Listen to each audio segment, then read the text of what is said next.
अब फिक्र देश की सरहद की और जिक्र वहां घात लगाए रावण का। हाल के दिनों में जम्मू कश्मीर में कश्मीरी पंडितों और गैर मुस्लिमों पर हुए हमले महज संयोग नहीं बल्कि पाकिस्तान का प्रयोग है। आने वाले दिनों में इस तरह के हमले और तेज करने की नापाक साजिश रची जा रही है। पाकिस्तान की कुख्यात खुफिया एजेंसी ISI ने हाल ही में POK के कई आतंकी संगठनों के नेताओं से मुलाकात की और उन्हें जम्मू कश्मीर में हमले तेज करने को कहा। कश्मीरी पंडितों और गैर मुस्लिमों को निशाना बनाने को कहा गया। बताया जा रहा है कि 21 सितंबर को ISI और आतंकी संगठनों के बीच POK के मुजफ्फराबाद में सीक्रेट मीटिंग हुई। भारतीय खुफिया एजेंसी के मुताबिक इस मीटिंग में ISI ने जम्मू कश्मीर में बड़ी संख्या में आतंकियों को लॉन्च करने को कहा है। ISI ने आतंकियों को जम्मू कश्मीर में टारगेट किलिंग बढ़ाने को कहा है। इस साजिश के तहत सुरक्षा बलों और खुफिया विभाग में काम कर रहे कश्मीरियों पर हमले करने को कहा गया है। BJP RSS से जुड़े गैर कश्मीरी लोगों को भी निशाना बनाने को कहा गया है। इस अलर्ट के मुताबिक ISI ने 200 लोगों की हिट लिस्ट तैयार की है जिनकी हत्या से कश्मीर घाटी में तनाव पैदा किया जा सके।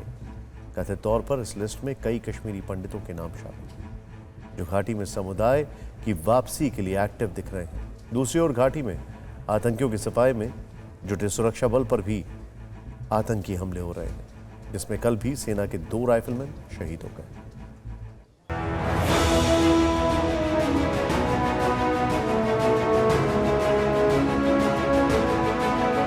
चप्पे चप्पे पर सेना का काफिला और एक्शन में देश के जवान, ये सबूत है कश्मीर घाटी में आतंकियों पर फाइनल प्रहार का, आतंक के खिलाफ जीरो टॉलरेंस का। दरअसल त्योहारों के मौके पर पाकिस्तान की नापाक साजिश चरम पर है। 14 अक्टूबर की शाम आतंकियों ने सुरक्षा बलों पर पुंछ जिले के मेंडार में 60 घंटे के भीतर दूसरा हमला किया। जिस समय यहां आतंकी हमला हुआ उस समय सेना के 48 RR, 16 RR और SOG का ज्वाइंट सर्च ऑपरेशन चल रहा था। आतंकी हमले के बाद नरखास के जंगलों में जबरदस्त मुठभेड़ हुई जिसमें सेना के 2 राइफलमैन शहीद हो गए। सर्वोच्च बलिदान देने वाले 26 वर्ष के राइफलमैन विक्रम सिंह नेगी उत्तराखंड के टिहरी गढ़वाल के विमन गांव के निवासी थे और 27 साल के राइफलमैन जोगिम्बर से चमोली जिले के संकरी गांव के रहने वाले थे। आपको बता दें कि अंधेरा और सघन जंगल होने के कारण सुरक्षा बलों के सामने चुनौती बढ़ी। आतंकी भाग ना सके इसके लिए पूरे जंगल की घेराबंदी की गई। अगले दिन भी ऑपरेशन जारी रहा।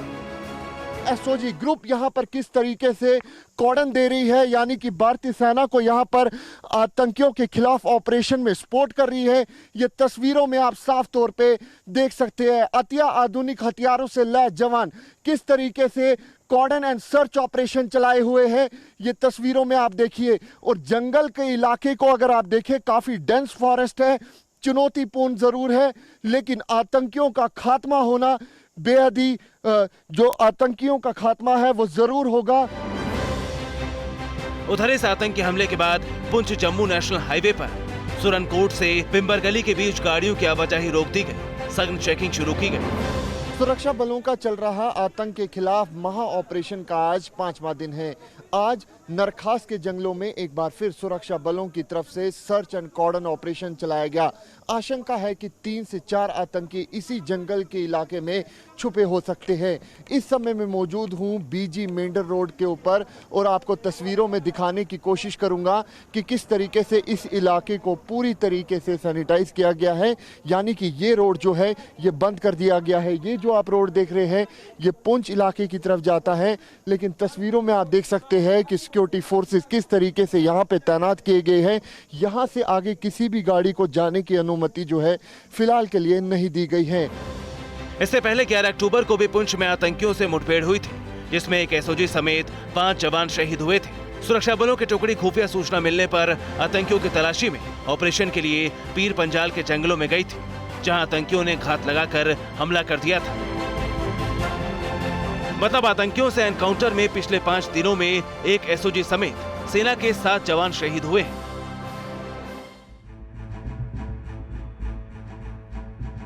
दरअसल घाटी में आतंकियों की बौखलाहट ऑपरेशन ऑल आउट का नतीजा है। इसी कारण जम्मू कश्मीर में पिछले दिनों आम लोगों पर हमले अचानक पड़े।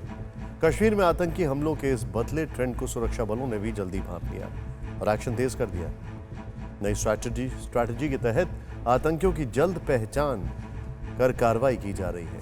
पिछले 1 हफ्ते में ही 9 टॉप आतंकियों का सफाया किया जा चुका है। मारे गए आतंकी हिजबुल मुजाहिदीन, जैश ए मोहम्मद, लश्कर तैयबा और टीआरएफ के सदस्य थे। 8 अक्टूबर को श्रीनगर के नाथीपुरा में हिजबुल मुजाहिदीन का आतंकी अकीब बशीर मारा गया। 11 अक्टूबर को बांदीपुरा में लश्कर तैयबा का आतंकी इम्तियाज अहमद डार मारा गया।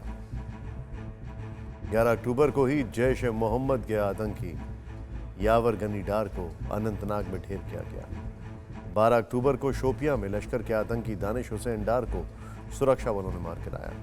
12 अक्टूबर को ही लश्कर और टीआरएफ से जुड़ा आतंकी मुख्तार अहमद शाह, हिजबुल मुजाहिदीन का आतंकी खुबैब अहमद, लश्कर और टीआरएफ से जुड़े आतंकी उबैद अहमद डार को ढेर किया गया। और 13 अक्टूबर को अवंतीपुरा में जैश ए मोहम्मद के टॉप आतंकी शमशीन अहमद सोफी को सुरक्षा बलों ने मार गिराया।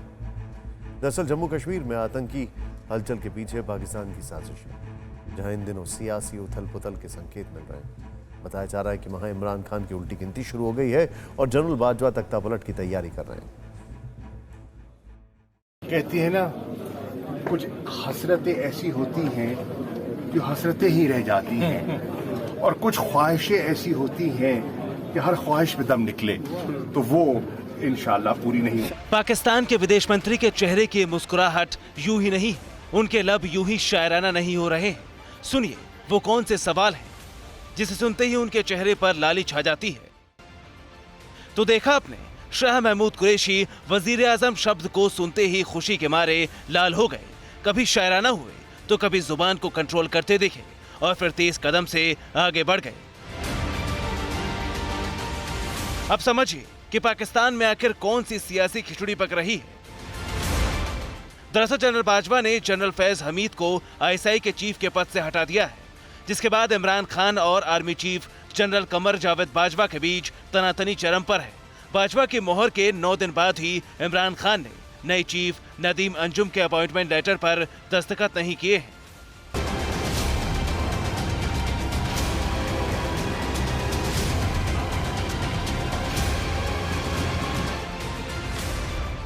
जिसको लेकर पाकिस्तानी मीडिया में दावा किया जा रहा है कि अगर इमरान ने आर्मी चीफ से जोर आजमाइश बंद नहीं की तो बहुत जल्द शाह महमूद कुरैशी को पाकिस्तान का नया प्रधानमंत्री बनाया जा सकता है।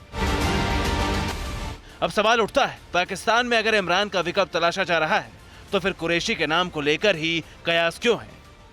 कहा जाता है कि शाह महमूद कुरैशी की तमन्ना शुरू से ही पाकिस्तान के प्रधानमंत्री की कुर्सी पर बैठने की रही है, लेकिन पहले यूसुफ रजा गिलानी तो दूसरी बार इमरान खान ने उनकी राह रोक दी। लेकिन एक बार फिर कुरैशी के पास मौका है, क्योंकि कुरैशी और पाकिस्तानी फौज के बीच ना सिर्फ अच्छे बल्कि गहरे ताल्लुकात है। इसीलिए अब कयास लगाए जा रहे हैं कि इमरान खान के बचे हुए 1.5 साल के कार्यकाल के लिए कुरैशी को कुर्सी पर बैठाया जा सकता है। अब जानिए कि इमरान और बाजवा के बीच टकराव की वजह क्या है और इसकी शुरुआत कब हुई। कहा जाता है कि आईएसआई के वर्तमान चीफ फैज हमीद ने 2018 के चुनाव में जमकर धांधली की और इमरान को वजीर आजम बनवा दिया।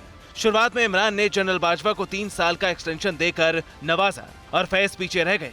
एक्सटेंशन के बाद आर्मी चीफ बाजवा अगले साल अक्टूबर में रिटायर हो रहे हैं। इमरान चाहते हैं कि जनरल फैज हमीद ही पाकिस्तान के अगले चीफ बने और इसके पहले वो आईएसआई सुप्रीमो बने रहे, लेकिन बाजवा इससे इत्तेफाक नहीं रखते।